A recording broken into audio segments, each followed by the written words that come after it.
سب سے پہلے جانور کو جب ذبح کیا جاتا ہے، چھوٹے جانور کو تو ذبح کرنے کے لیے لٹانا بڑا آسان ہوتا ہے، لیکن بڑے جانور کو جب ذبح کیا جاتا ہے تو بڑے جانور کو لٹانا، اس کو گرانا ایک مشکل عمل ہوتا ہے۔ اور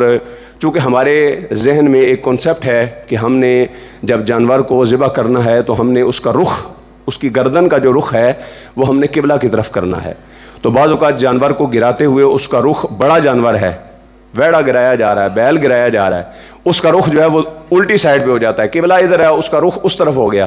اب کیا کرتے ہیں جی، دم کو پکڑا جاتا ہے، ٹانگوں کو پکڑا جاتا ہے، وہیں سے اس کو گھسیٹ کر موڑا جاتا ہے اور پورا موڑ کے اس کو جو ہے وہ قبلے کی طرف کیا جاتا ہے۔ اور اس عمل کے اندر، اس پروسیس کے اندر اس کی کھلڑی جو ہے وہ شدید چھل جاتی ہے، جسم جو ہے وہ اس کا زخمی ہونے کا خدشہ ہوتا ہے اور بعض اوقات ہو بھی جاتا ہے۔ اس لیے یاد رکھیں کہ جانور کا رخ قبلہ کی طرف ہونا لازم نہیں ہے، قبلہ کی طرف نماز کے وقت رخ ہونا لازم ہے۔ شریعت اسلامیہ نے جانور ذبح کرنے کے لیے حکم کیا دیا ہے؟ فرمایا جب ذبح کرو تو اللہ کے نام سے کرو، اللہ کا نام لے کر ذبح کرنا ہے۔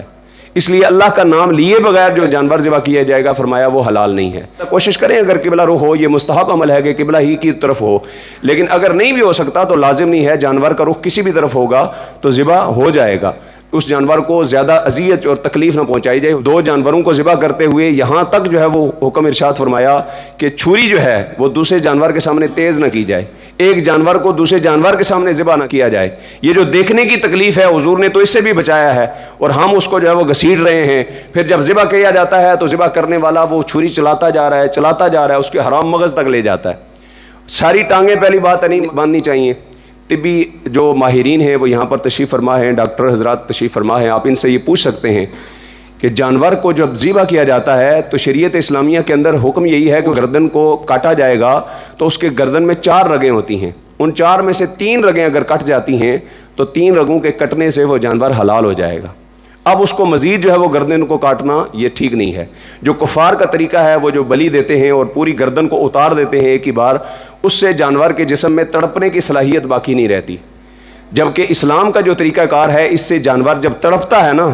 تو اس کے ذریعے سے اس کے جسم سے جتنا فاسد خون ہوتا ہے اس کے گوشت کے تمام ذرات سے وہ باہر نکل جاتا ہے۔ اب جو اس کا گوشت ہے وہ مضر صحت نہیں رہتا۔ جو بھاری پن گوشت کے اندر آ جاتا ہے، بعد میں آپ پکاتے ہیں تو وہ اس کے اندر وہ اثرات آپ کو نظر آتے ہیں یا کھاتے ہوئے آپ کو وہ فیل ہوتا ہے، وہ بعض اوقات خون ہی کے اثرات کی وجہ سے یہ چیزیں ہوتی ہیں۔ تو اس لیے مکمل ٹانگیں اس کی باندھی نہ جائیں، ایک آدھ ٹانگ جو ہے وہ اس کی کھلی رہنے دی جائے، اور پھر مکمل جو ہے وہ گردن کاٹتے ہوئے پیچھے حرام مغز تک نہ لے جائی جائے، بلکہ جب 3 رگیں کٹ جائیں تو اس کے چھری اس سے لے لیں۔ بعض قصاب ہوتے ہیں ان کو جلدی بھی ہوتی ہے، ظاہر ہے کہ ان دنوں میں انہوں نے اور کہیں بھی جا کر معاملات کرنے ہوتے ہیں، تو وہ جانور کو ٹھنڈا کرنے کے لیے وہ جلدی کرتے ہیں، تو ان سے چھری لے لیں، یار تڑپنے دو اس کو، ٹھیک ہے ذبح ہو گیا نا، اب سانس نکلنے کے لیے تھوڑا سا اس کو وقت دو،